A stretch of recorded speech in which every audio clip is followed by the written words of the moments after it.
বনানীর গল্প চ্যানেলে সবাইকে স্বাগত। আমি বনানী পড়ে শোনাচ্ছি শৈলজানন্দ মুখোপাধ্যায়ের গল্প মর্যাদা। আজ শোনাবো গল্পটির দ্বিতীয় পর্ব। মোহিনী যদি পুরুষ মানুষ হতো, শহরে পথে পথে ঘুরে বেড়াতো কাজের সন্ধানে। কাজ পেত ভালো, না পেত রাস্তার ধারে যেখানে হোক পড়ে থাকতো। বাড়ির রকে শুয়ে রাত্রি কাটিয়ে দিত, কেউ একটা কথাও বলতো না। অথচ সে তা পারে না। মোহিনী গায়ের রং ফর্সা নয়, সুন্দরীও তাকে বলা চলে না, কিন্তু সারা দেহে তার স্বাস্থ্য সুন্দর যৌবনের সুষমা। হাজারে হাজারে মাংসলোভী নেকড়ের দল ঘুরে বেড়াচ্ছে শহরের পথে পথে। মোহিনীকে টুকরো টুকরো করে ছিঁড়ে ফেলবে তারা। দাসুর দোসর যারা, তারা তাকে রেহাই দেবে না। এখন ঘরের দাসুকে সে ঠেকায় কেমন করে, এই হলো মোহিনীর সবচেয়ে বড় ভাবনা।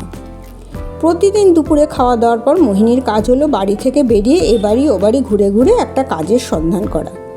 কিন্তু ঠিকে কাজ দু একটা বাড়িতে পাওয়া যেতে পারে, 12 মাস 30 দিন বাড়িতে থাকা খাওয়া কাজ করা শক্ত। সুতরাং হাতের পাত যেটা আছে সেটাই বা সে ছাড়ে কেমন করে? এ কি দুর্বিষহ জীবন হলো তার! হে ভগবান! গিন্নিমা সেদিন আবার তাকে ডাকলেন, মোহিনী শোন। বুকটা তার দূর দূর করে উঠল। আবার কি হুকুম হবে কে জানে। গিন্নিমা বলে, শুনছি নাকি তুমি আমার বাড়ির কাজ ছেড়ে দেবে। মোহিনী বলল, না মা, ছাড়তে পারছি কই। গিন্নিমা বলেন, ছাড়বে, আর 2 মাস থাকো। ফাগুন মাসে আমার মেয়ের বিয়ে, চৈত মাস বছরের শেষ। চৈত মাসে বাড়ি থেকে কুকুর বেরোনো তাড়াতে নেই। বৈশাখ মাসে তোমার যেখানে খুশি তুমি চলে যেও। কাজ তুমি খুঁজে বেড়াচ্ছ সে খবর আমি পেয়েছি। মোহিনী জিজ্ঞাসা করলো, কে বললে মা? গিন্নিমা তার ঠোঁটের ফাঁকে এক টুকরো বাঁকা হাসি যেন চাপবার চেষ্টা করলেন। বললেন, তোমার সঙ্গে বেশি ভাব ভালোবাসা যা সেই বলেছে। মোহিনী বলে, ভাব ভালোবাসা আমার সঙ্গে? গিন্নিমা বললেন, নে কি যেন কিছু জানে না, দাশু বলেছে, দাশু। গিন্নিমার দাঁড়ালেন না, ভেতরে চলে গেলেন। মোহিনীর চোখের সম্মুখে সমস্ত পৃথিবীটা যেন ঘুরতে লাগলো। দাশুর সঙ্গে ভাব ভালোবাসা! হায় রে ধুনিয়া! মোহিনীর মনের ভেতরে আগুন জ্বলে উঠল, প্রতিহিংসার আগুন। মনে হলো, এই জানোয়ারটাকে যদি সে হত্যা করতে পারত, কামড়ে ছিঁড়ে টুকরো টুকরো করে ফেলতে পারত, তাহলে বোধহয় সে শান্তি পেত। কিন্তু তাও যে সম্ভব নয়। সে যে মেয়ে হয়ে জন্মেছে। দেখতে দেখতে দিদিমণির বিয়ের দিন এসে গেল। আলোয় আনন্দে ঝলমল করে উঠল মতিবসের বাড়ি। শুভ দিনে শুভক্ষণে ফুলে পাতা সাজানো গাড়িতে চড়ে বর এলো বিয়ে করতে। বিয়ে হয়ে গেল দিদিমণির। কি আনন্দেই না কাটলো কয়েকটা দিন। দিদিমণির বয়স মোহিনীর চেয়ে খুব বেশি নয়। মোহিনীকে খুব ভালোবাসে দিদিমণি। বিয়ের পর শ্বশুরবাড়ি যাবার দিন দিদিমণি বললে, মোহিনী আমার সঙ্গে যাবে? সেই ব্যবস্থাই ঠিক হলো। মোহিনীকে দিদিমণি তার একখানা পুরনো শাড়ি দিলে, জামা দিলে। মোহিনী জিভ কেটে বললে, ও মা, এ কি? দিদিমণি বলে, কেন রে, কী হলো? মোহিনী ফিক করে একটু হাসলে, হেসে বলল, আমি যে বিধবা দিদিমণি, আমি এই রঙিন শাড়ি পরবো কেমন করে? দিদিমণি বললে, হলি বা বিধবা, কে জানছে, পর না। পড়তে আপত্তি কিছু ছিল না মোহিনীর। স্বামী স্মৃতি আর তার মনের মধ্যে আছে শুধু এক রুগ্ন শয্যাশায়ী বৃদ্ধের। যেদিন থেকে তাকে সে দেখেছে, সেদিন থেকে মৃত্যুর দিন পর্যন্ত সে তার সেবা করেছে শুধু। একটি দিনের জন্য স্বামীকে সে তার উঠে হেঁটে বেড়াতে দেখেনি। মোহিনী শ্বশুরবাড়ি গেছে শুধু মৃত্যু পথযাত্রী স্বামীর সেবা করবার জন্যে। স্বামীর মৃত্যুর পর ফিরে এসেছে বিধবা হয়ে। শ্রদ্ধা বনত চিত্তে স্মরণ করে রাখবার মতো কিছু নেই এর মধ্যে। তবু সে বিধবা, তবু তাকে সামাজিক অনুশাসন মেনে চলতে হবে। তবু তার এই দিদিমণির দেওয়া রঙিন কাপড়খানি পরবার উপায় নেই। হাস্য পরিহাস রসিকা দিদিমণি তাকে পরালে তবে ছাড়লে। দৌড়ে খিল বন্ধ করে দিয়ে দিদিমণি বললে, পর তো তুই, তারপর দেখি তোকে কে কি বলে। আমি রয়েছি, তোর ভাবনা কি? পড়লে মোহিনী। পড়তে বাধ্য হলো। রঙিন শাড়ি পরে হাত কাটা আটোসাটো জামা গায়ে দিয়ে চমৎকার দেখালো মোহিনীকে। দিদিমণি তাকে আরশির কাছে টেনে নিয়ে গিয়ে বলে, দেখ কেমন মানিয়েছে। তারপর তেমনি করে সাজিয়ে দিদিমণি তাকে সঙ্গে করে নিয়ে গেল তার নতুন শ্বশুরবাড়ি। শ্বশুরবাড়ির অবস্থা ভালো। বর্ধমান জেলার একটি গ্রামে তার শ্বশুরবাড়ি। সঙ্গতিপূর্ণ গৃহস্থ, বাড়ি ঘরদোর চমৎকার, ঘাট বাঁধানো পুকুর, গোয়াল ভরা গাই গরু, খামারে ধান চালের মড়াই। অভাব বলতে কোথাও কিছু নেই। মানুষগুলোও ভালো। নতুন বউ কিনে দিন রাত মেতে রইল সবাই। আনন্দের যেন হাট বসে গেল।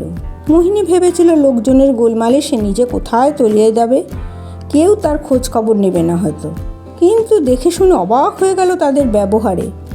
বাড়ির 4 বছরের ছোট মেয়েটি থেকে দিদিমণির বড় ননদ পর্যন্ত সবাই মোহিনী মোহিনী করে অস্থির। সকালে চা হয়েছে ডাকো মোহিনীকে, স্নান করবার বেলা হয়েছে ডাকো মোহিনীকে, খাবার সময় হয়েছে ডাকো মোহিনীকে। দিদিমণির বড় ননদের ফুটফুটে ছোট্ট মেয়েটি মোহিনী তাকে একবার মাত্র কোলে তুলে আদর করেছিল। সে যেন মোহিনীকে কিছুতেই ছাড়তে চায় না। সেদিন বিকেলবেলা মেয়েটি তাকে মৈনি মৈনি বলে খুঁজে বেড়াচ্ছে। দিদিমণি ননদ এসে তার মাথায় এক কাট্টা মেরে কাঁদিয়ে দিলে, বলে মৈনি মৈনি বলে নাম ধরে ডাকছে, দেখো হতভাগা মেয়ে, বল দিদি। মোহিনী বলবি না, খবরদার দিদি বলে ডাকবি। মোহিনী ছুটে এসে মেয়েটিকে কোলে তুলে নিয়ে বলে, ডাকুক না মোহিনী বলে, আমি তো বাড়ির ঝি ছাড়া কিছু নই। দিদিমণি ননদ বলে, তাহলেই বা ঝি, আমরা ভাই শহুরে নই, আমরা পাড়া গায়ের মানুষ, ঝি চাকরকে আমরা নিজের বাড়ির লোকই ধরে নিই। মোহিনীর সমস্ত শরীর মন যেন জুড়িয়ে গেল। কোনো ভদ্রলোকের বাড়ির মেয়ে যে তাকে দিদি বলে ডাকতে পারে তা সে কোনো দিন ভাবতেও পারেনি। এ মর্যাদাটুকু কেউ তাকে কোনো দিন দেয়নি। মা বাবা মারা গেছে অতি শৈশবে, তারপর থেকে দাদার সংসারে কেটেছে অনাবশ্যক একটা গলগ্রহের মতো। তার যেন কোনো অধিকার নেই, কোনো প্রয়োজন নেই। তাকে শুধু প্রয়োজন তার এই যৌবনোদ্ভিন্ন দেহটাকে কামাতুর লম্পট দাসুদের ক্ষুধার আগুনে আহুতি দেবার জন্য। দিদিমণিকে চুপি চুপি বললে মোহিনী, দিদিমণি তোমাকে একটা কথা বলবো। দিদিমণি বলল, বল না, কি বলবি। মোহিনী বলে, তোমার সব কাজ আমি করে দেবো দিদিমণি, আমাকে শুধু দুমুঠো খেতে দিও তুমি, আর আমার কিচ্ছু চাই না। দিদিমণি হাসতে হাসতে বলল, মাইনে নিবি না? মোহিনী বলল, না। কাপড়? না, তোমার এক আধখানা ছেঁড়া পুরনো কাপড় দিও, তাইতেই আমার চলে যাবে। দিদিমণি হাসতে হাসতে বলল, বেশ তাই হবে। মোহিনী বললে, তুমি হেসো না দিদিমণি, আমি সত্যি বলছি, এই তোমার পায়ে হাত দিয়ে বলছি। দিদিমণি বলে, কিন্তু হ্যাঁ রে বোকা মেয়ে, আমি যে তোকে রাখবো, আমি আগে শ্বশুরবাড়িতে এসে থাকি তবে তো। এখন তো আমি বিয়ের কোণে, পরশু কলকাতায় ফিরে যাব। আনন্দের আদিসজ্জে মোহিনী সে কথা ভুলেই গিয়েছিল। দিদিমণির কথা শুনে মাথা যেন তার বজ্রাঘাত হয়ে গেল। আবার সেই কলকাতা, আবার সেই বাসন মাজা ঝি, আবার সেই গিন্নিমার দাশু, ওদিকে দাদা আর বউ। দিদিমণির সঙ্গে মোহিনী এলো কলকাতায়। হাওড়া স্টেশনে মোটর ছিল, মেয়ে জামাই মোটরে উঠল, মোহিনী বসলো ড্রাইভারের পাশে। দেখতে দেখতে গাড়ি এসে দাঁড়ালো দিদিমণিদের দরজায়। গাড়ি থেকে জিনিসপত্র নামাবার জন্য সবার আগে এসে দাঁড়ালো দাশু। ড্রাইভার গাড়ির দরজা খুলে দিয়েই মোহিনী তার কাপড়ের পুটলিটি হাতে নিয়ে দৌড়ের এক পাশে হাত গুটিয়ে জড়সড় হয়ে দাঁড়িয়ে রইল। দোতলার বারান্দায় দাঁড়িয়ে গিন্নিমা বললেন, জিনিসপত্র নামা তাড়াতাড়ি দাশু, অমনি একটি একটি করে নামালে যে রাত ভোর হয়ে যাবে বাবা। কেন, তিনি কোথায় সে রাজকন্যা মোহিনী? একটা বাক্স রেখে দাশু আবার নিচে নেমে গেল জিনিস নামাবার জন্য। মোহিনীকে বলে, দাও না এক আধটা ধরাধরি করে নামিয়ে। মোহিনী তার কোনো কথার জবাব দিলে না, ঘরেও ঢুকলে না, পুটলিটা হাতে নিয়ে রাস্তায় গিয়ে নামলো। ঝির চাকরি সে করবে না, এইভাবেই মোহিনী সেখান থেকে সোজা গিয়ে ঢুকেছিল তার দাদার বাড়িতে। বউ তাকে খেতে না দেয় না দেবে, পড়ে থাকবার মতো একটু জায়গা তো পাবে। একজোড়া কাপড়ের দরুন 7টি টাকা কেটে নিয়ে তাকে প্রথম মাসের মাইনে দেওয়া হয়েছে 3 টাকা। দিদিমণির বিয়েতে পেয়েছে 1 টাকা, আর এই মাসের মাইনে 10 টাকা। 14 টাকা তার গচ্ছিত আছে দিদিমণির কাছে। উপোস দিয়ে মরতে হবে না। হাতের পুটলিটি রেখে ভাইপো ভাইজি ভেবেছিল তাদের জন্য অনেক কিছু এনেছে দিদার পিসিমা। দুজনে দুদিক থেকে টানা হেঁচড়া করে পুটুলিটি কেড়ে নিয়ে তারা চলে গেল রান্নাঘরে। বউ রান্না করছিল, পুটুলি দেখে সেও ভাবলে বুঝি সত্যিই কিছু এনেছে সে ছেলে মেয়ের জন্য।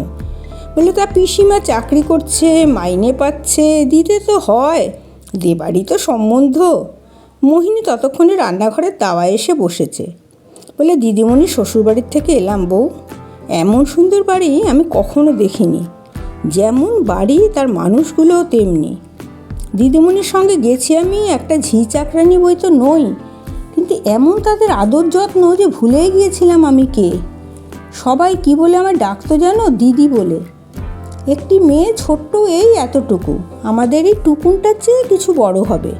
সে একদিন মোহিনী বলেছিল বলে, ওরে বাবা সে কি মার মেয়েটাকে, বলে খবরদার মোহিনী বলে ডাকবি নে। 2 ভাই বোনে মোহিনীর পুটলিটা ততক্ষণে খুলে ফেলেছে। খুলে দেখে মোহিনীর দুখানি কাপড় আর একখানি জামা, আর কিছু নেই। ভাইপো টুলু ধেট বলে চলে গেল। আর ভাইজি টুকুন তার মার কাছে গিয়ে বলল, নেই। বউ বলে, কি নেই? মেয়েটা বলে, সন্দেশ। মোহিনী বলে, উমা, তোরা বুঝি সন্দেশ খুঁজছিলি? দেবো, এনে দেবো। আজ কিছু আনিনি, আজ আমি দিদিমণির শ্বশুরবাড়ির থেকে এলাম কি না, আর এখানকার চাকরিটাও ছেড়ে দিয়ে এলাম। না বাবা, এঁটো বাসন মাজা চাকরি আমার পোষাবে না, মানুষ বলে কেউ গণ্যই করে না। মোহিনীর কাপড়ে পুটলিটা বউ তাড়াতাড়ি দুটো গিট দিয়ে আবার তেমনি বেঁধে ফেললে। মোহিনী বলল, ও কি, তুমি বাঁধছো কেন বউ? থাক না খোলা। মিষ্টি আছে ভেবে ছেলেরা খুলে ফেলেছিল, দেখো শেষে বলো না যেন টাকা করি ছিল। এই বলে কাপড়ে পুটলিটা বউ ছুঁড়ে ফেলে দিল মোহিনীর গায়ের ওপর। ছি ছি বউ, ও কি কথা বলছো? ঠিক কথাই বলছি ঠাকুরজি, তুমি যাও। কেন মিছিমিছি এক্ষুনি এক কথা বলতে 10 কথা বলে ফেলবো? তার চেয়ে আমি যা বলছি তুমি শোনো, যেখানে ছিলে সেইখানেই থাকোগে যাও, এখানে তোমাকে থাকতে দিতে পারবো না। মোহিনী বলে, একটু ভেবে চিন্তে কথা বলো বউ, দুমুটো খেতে দাওনি বলে পরের বাড়ি দাসী বৃত্তি করে পেটের ভাত আর পরনে কাপড় জোগাড় করেছি, কিন্তু এখানে আমাকে থাকতে দিতে পারবে না কথাটা তুমি মুখ দিয়ে বের করলে কেমন করে? বউ বলে, কেমন করে মুখ দিয়ে বের করেছি তা আমি জানি, আর কেন বের করেছি তা যেন ওই পাড়ার লোক। মোহিনী বলে, পাড়ার লোক বুঝি এইটুকুই শুধু জানে যে মোহিনী খেতে পেত না, পড়তে পেত না, সে আজকাল খেতে পড়তে পাচ্ছে, 10 টাকা মাইনে পাচ্ছে, দেখে শুনে তাদের ফেটে যাচ্ছে বুঝি। কিন্তু একটা কথা তাদের বলে দিও বউ, যে এটা আমার বাপের ভিটে, আমার মায়ের পেটের সহোদর ভাই এখনও বেঁচে রয়েছে, কাজে এখানে যদি থাকবো বলি তো কে আমাকে? বউ তাকে কথা শেষ করতে দিল না, বললে, আমি তোমাকে তোকে থাকতে দেবো না বলেই তার কাপড়ে পুটলিটা পা দিয়ে ফুটবলের মতো শুট করে উঠোনে ফেলে দিলে। বলে, যা দূর হয়ে যা, ক্ষমতা তাকে তো আসিস। মোহিনীর দু চোখ তখন জলে ভরে এসেছে। উঠোন থেকে কাপড়ে পুটলিটা তুলে নিয়ে বলল, দেখো তোমরা 10 জনে দেখো, কিন্তু দেখবার মতো 10 জন সেখানে ছিল না। 2-1 জন যারা পাঁচিলের ওপর থেকে মুখ বাড়িয়েছিল তারাও চট করে অদৃশ্য হয়ে গেল। মোহিনী কাঁদতে কাঁদতে পেরিয়ে এলো ঘর থেকে। যাবার সময় বলে গেল, ছেলেপুলে নিয়ে ঘর সংসার করছো বউ, ভালো করলে না কিন্তু। ছেলেপুলের কথা শুনে বউ তাকে তেড়ে গিয়েছিল মারতে, কিন্তু মোহিনী তখন রাস্তায়। ধড়াম করে সদারের খিলটা বন্ধ করে দিয়ে সেই যে মুখ ফিরিয়েছে, পাশের বস্তির পেয়ারা গাছটার তলায় পিসির মুন্ডুটি হুস করে বেরিয়ে এলো। বললে, বেশ করেছো তুমি, চারচম্য খুইয়ে করুই নারী আবার এসেছিল বুঝি। বউ বলে, ছেঁড়া ন্যাকড়া একটা পুটলি ছেলেদের হাতে ধরিয়ে দিয়ে বললে, কি না, নে সন্দেশ খা। আচ্ছা তুমিই বলো তো, পিসি রাগ হয় না?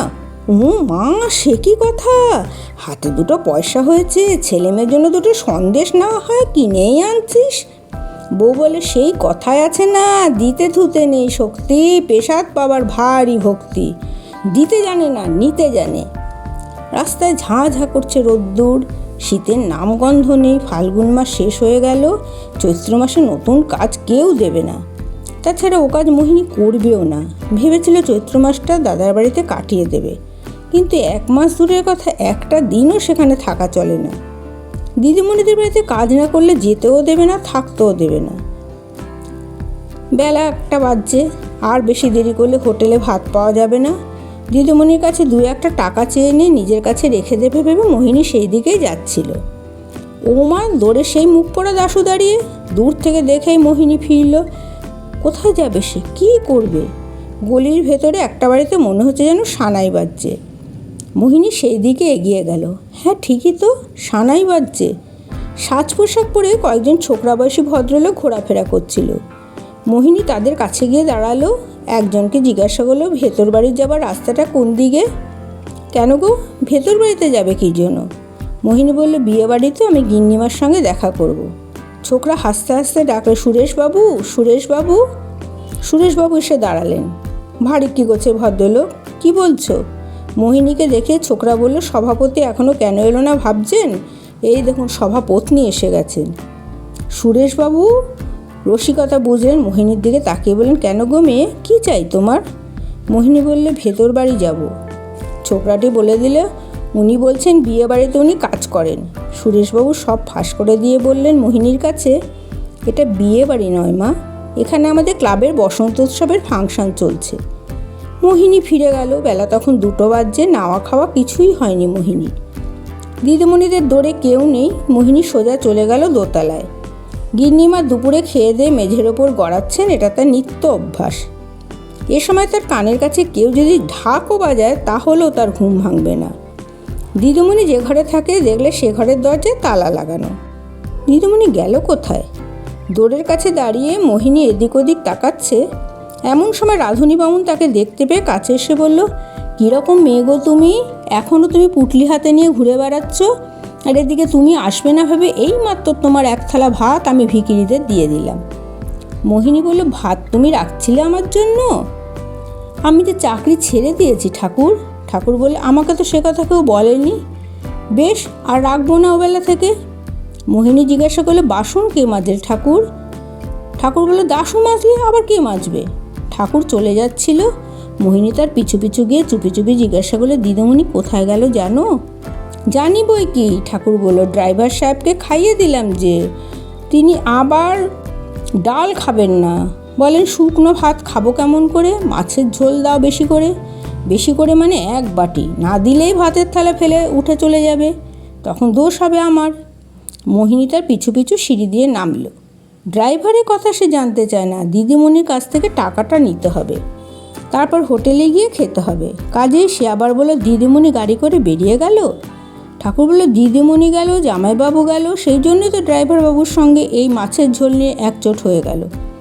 এইবার কিন্তু দেখবে আমি ওকে দেবো মাছের ঝোল গরম জল ঢেলে, এমন করে বাড়িয়ে 1 বাটি করে দেবো যে বেটা খাবে না, সাঁতার কাটবে, বুঝতে পারবে না। দিদিমণি কখন ফিরবে তার ঠিক নেই। এ বেলাটা মোহিনীকে না খেয়েই কাটাতে হবে। তা হোক, দাদা বৌদির সংসারে এমন কতদিন কাটিয়েছে। ঠাকুরকে মোহিনী বলতে যাচ্ছিল দিদিমণির শ্বশুরবাড়ির সুখের কথা। এমন সময় ঠাকুর নিজেই বলে বসলো, মোহিনীর চেহারা যে চেকনাই দিচ্ছে দেখছি। দিদিমণির শ্বশুরবাড়িতে খাওয়া দাওয়াটা বেশ ভালোই হচ্ছিল তাহলে? মোহিনী বলে, খাওয়া দাওয়ার কথা কি বলছো ঠাকুর? তুমি যদি যেতে আমাদের সঙ্গে তো দেখতে, তোমাকে গুরুর মতো আদর যত্ন করতো। আর রাধুনী বামুন, ঠাকুর, উড়ে ঠাকুর ওসব বলে ডাকতো না, দাদাবাবু বলে ডাকতো, নয়তো কাকাবাবু বলে ডাকতো। আমাকে কীরকম আদর যত্ন করেছিল শোনো। এই বলে বাড়ির সদরের পাশে রকের ওপর গোদাখানায় একটু ছায়া পড়েছিল, সেইখানে ঠাকুরকে ঠেলে নিয়ে গিয়ে আরম্ভ করলে তার আদর যত্নের কথা। কিন্তু ঠাকুরের বয়ে গেছে শুনতে। নেহাত মোহিনী তাই সে চলে যেতে পারেনি। যে মোহিনীকে ডাকলে ফিরে তাকায় না, একা একা রান্নাঘরে কোনো দিন আসতে চায় না, সেই মোহিনী তাকে ডেকে কথা বলছে আজ, গায়ে হাত দিয়ে রোদ্দুর থেকে ছায়া টেনে এনেছে তাকে। ঠাকুর রকের ওপর বসে দেয়ালে ঠেস দিয়ে শুনছে, আর মোহিনী তাকে আবেগে বলে চলেছে দিদিমণির শ্বশুরবাড়ির সুখ সৌভাগ্যের কাহিনী। হঠাৎ নাক ডাকার শব্দে তার চমক ভাঙল। ঠাকুরের মুখের পানে তাকাতেই সে দেখলো সে বসে বসেই ঘুমিয়ে পড়েছে। মর মুখ পোড়া ঘুমিয়ে পড়েছে। ঘুমোও তুমি, আমি চললাম। মোহিনী রাস্তায় নামলো। পা পুড়ে যাচ্ছে, মাথার উপর প্রচণ্ড রোদ্দুর। যাবেই বা কোথায়? কোথাও তো তার যাবার জায়গা নেই। আর এই রকম করে পরের গলগ্রহে বেঁচে থাকবে কি সুখে? তার চেয়ে ভালোই হয়েছে জীবনে যা তার কাম্য ছিল সে তা পেয়েছে, মানুষের সম্মান, মানুষের মর্যাদা। এইবার যদি সে গঙ্গায় গিয়ে নামে, এক পা করে গঙ্গার শীতল জলে নামতে নামতে যদি সে অগাধ জলে চলে যায়, শরীরে শীতল হবে, জীবন জুড়িয়ে যাবে, তারপর অনন্ত শান্তি। সেই ভালো। মোহিনী চলল গঙ্গার দিকে। এই যাওয়াই তার শেষ যাওয়া। হঠাৎ একটা মোটর গাড়ি তারপর শেষে দাঁড়ালো। মোহিনীর বুকের ভেতরটা ধক করে উঠেছিল। তখনও কেমন যেন করছে, মরেছিল এক্ষুনি। ছি ছি, মৃত্যুকে যার এত ভয়, কোন সাহসে সে মরতে যাচ্ছে গঙ্গায় ডুবে? এই পোড়ার মুখে যাচ্ছিস কোথায়? মোহিনী মুখ তুলে তাকিয়ে দেখলো গাড়ির ভেতর থেকে দিদিমণি আর জামাইবাবু বসে। দিদিমণি বলে, গাড়িতে উঠায়, ড্রাইভার নাও তো ওকে তোমার পাশে। দরজা খুলে মোহিনীকে তুলে নিয়ে গাড়ি ছেড়ে দিল। মোহিনী কথা বলবার অবসরই পেল না। গাড়ি গিয়ে দাঁড়ালো দিদিমণিদের বাড়ির দরজায়। দিদিমণি মোহিনীকে বলল, নাম। মোহিনী গাড়ি থেকে নামলো। বললে, আমাকে কী জন্য আনলে দিদিমণি? আমার দাদাবু আমাকে তাড়িয়ে দিয়েছে, কোথাও আমার জায়গা নেই। মোহিনী একটা হাত চেপে ধরে হিড় করে টানতে দিদিমণি বলে, তোর কোথাও জায়গা না থাকে আমার কাছে আছে, আয়। মোহিনী কেমন যেন বিহ্বল হয়ে গেল, সব কিছু ভুলে গেল সে আত্মহত্যা করতে চলেছিল। মোহিনী চোখ দিয়ে দরদর করে জল গড়িয়ে এলো। মনে হলো এই পৃথিবীটা এখনও তার বাসের অযোগ্য হয়নি। এই দিদিমণি যতদিন আছে ততদিন অন্তত সে বেঁচে থাকতে পারে। কাপড়ে পুঁটলিটা ছুঁড়ে ফেলে দিয়ে মোহিনী চোখের জল মুছে বলে, কী কাজ করতে হবে বলো দিদিমণি? দিদিমণি বলে, প্রথম কাজ তোকে খেতে হবে, এখনও তোর খাওয়া হয়নি। বুঝতে পারছি। পোড়া চোখের জল যে আবার গড়িয়ে এলো মোহিনীর চোখ দিয়ে। এ আজ তার হলো কি?